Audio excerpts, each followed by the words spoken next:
My name is Audrey Celestin Elder. I was born in 1938 in New Orleans, Louisiana, but I grew up, my parents lived in Gibson, Louisiana, and I grew up there along the bayou. And I had a wonderful childhood. My grandparents lived next door, and we had a very good relationship. I loved them very much. And I remember so many wonderful times that we had growing up with my grandmother baking yeast rolls and cakes and calling us over so that we could enjoy them. And there were lots of other things about my childhood that I probably won't ever forget because my grandfather was a sharecropper.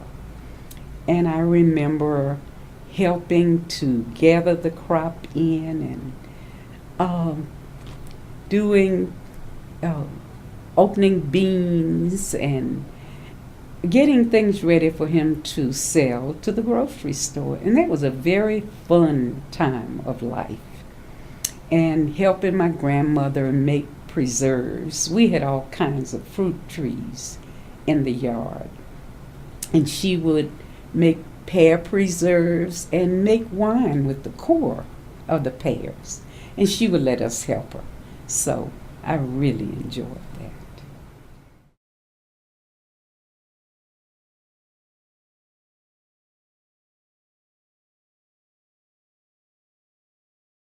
Once, when I was at the university, there was an article about a scholarship group, and myself, along with four other students who got a liberal arts scholarship, had our pictures in the paper. And then another time was in the Chattanooga Times. They did an article about me, I don't know, perhaps back in the early 70s. And it was about my work, what I did, and how I enjoyed doing it. And that's what I remember about being in the newspaper.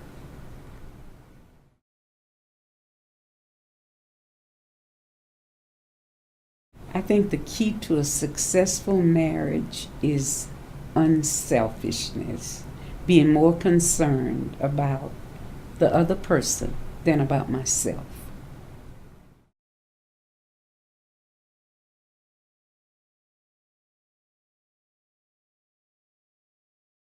The thing I think that was the most valuable that I learned from my parents from a very early age was to watch who I associated with.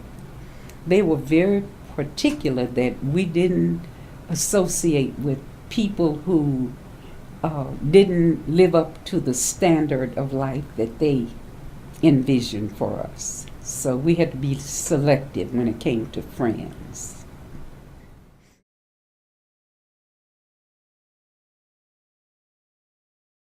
Um, when I was younger, I was proud to uh, scholastically to be the valedictorian of my high school class, um, from college to have graduated second highest in the class. And after I was grown and had worked a while, my most outstanding accomplishment that I'm proud of and still am proud of is having served Jehovah for almost 40 years now, and to be in the full-time work for 34 years. I'm proud of that, and I hope I can keep doing that.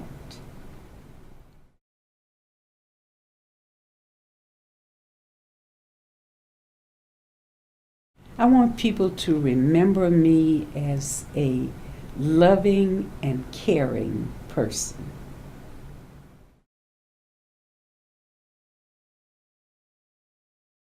I have one son, and his name is Patrick Alexander Martin. The Alexander is his grandfather's name. And he was born in 1957. And I'm very, very proud of the man that he's grown to be. And he has 5 children. I have 5 grandchildren. Their names are Joel Patrick, Jared Alexander, Joni Alexandra, Jamie Alexis, and Joran Kaya. And they have turned out to be wonderful grandchildren, and I'm so proud of all of them. And he married a beautiful girl. Her name is Sylvia. And it's just been a joy watching them grow up and come to be the kind of people who did not live up to the standard that I felt was a good standard. And they're still living up to that.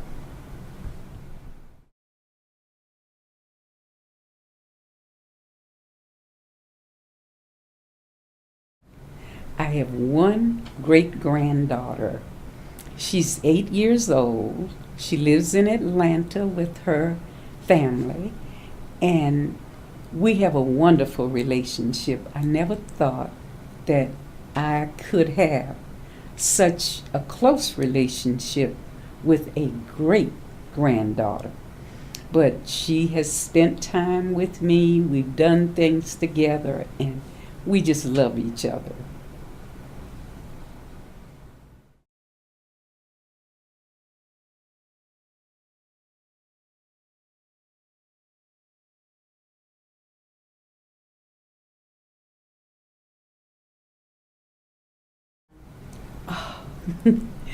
That was a moment of excitement, and I thought that he looked like a peach. He was so healthy and beautiful, and it was the greatest joy that I had ever felt.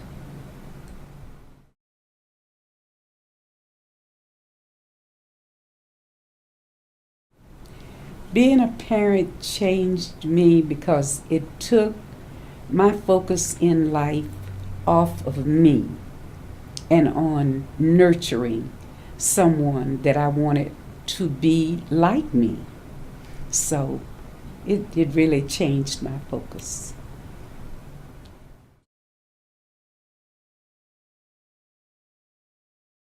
I remember when he left home for good, when he got married, and it was sort of an empty nest, but he didn't move away.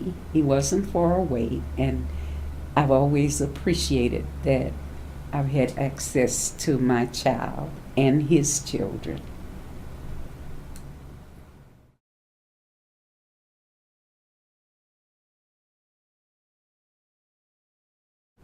Well, just the fun that I had with him growing up. We used to travel to, his father was the director of a camp, and we would travel from New Orleans to that camp.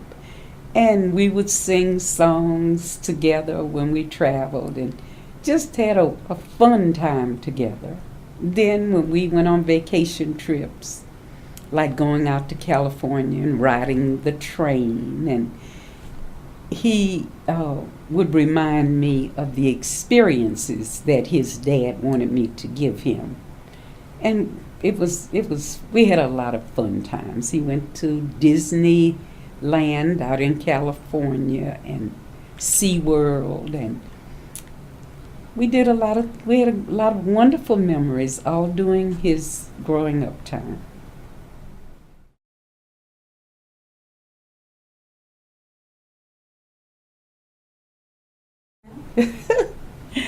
I remember some of the songs. We used to do alphabet songs. I've forgotten the tune, but we did that, and I would sing songs like This Old Man that young people sang, and we sang those things together. And I remember a song, Que sera, sera, whatever will be, will be. The future's not ours to see. Que sera, sera.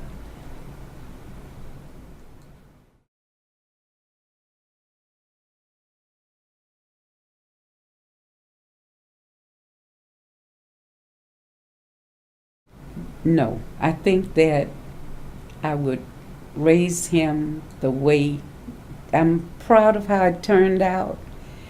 I appreciate the assistance that my dear mother gave to me, because she instilled in him things that I could not have done at the time when he was very young. And then I built on that, and I came to appreciate the values that she taught him and the values that I appreciated. And together we grew, and I'm proud of the man he turned out to be.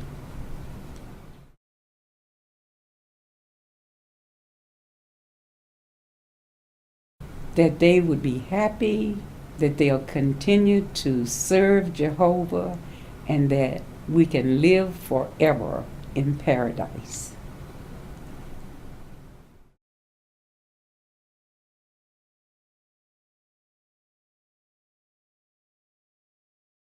I would give the advice that my mom gave for us. Love your children, care deeply for them and let them know it, and give them standards so that they will know that if they live up to a certain standard, life can be successful.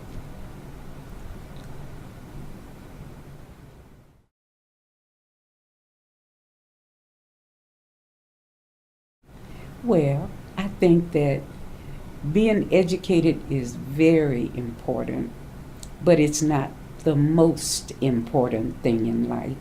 And so I would tell my children, like I did, and my grandchildren, to get enough secular education so that you'll be able to maintain a good job and not have to work very hard.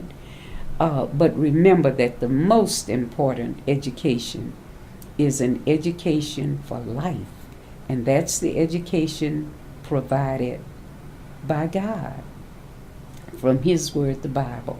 And all of them have been educated in this way, and they've had secular education to a degree, and they have very successful lives.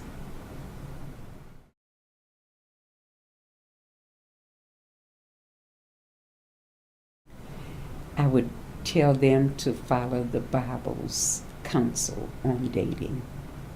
And I hope that one day they find very wonderful and suitable mates simply because they follow the examples and the guidance from the Bible, and they looked for somebody who would go by those same standards.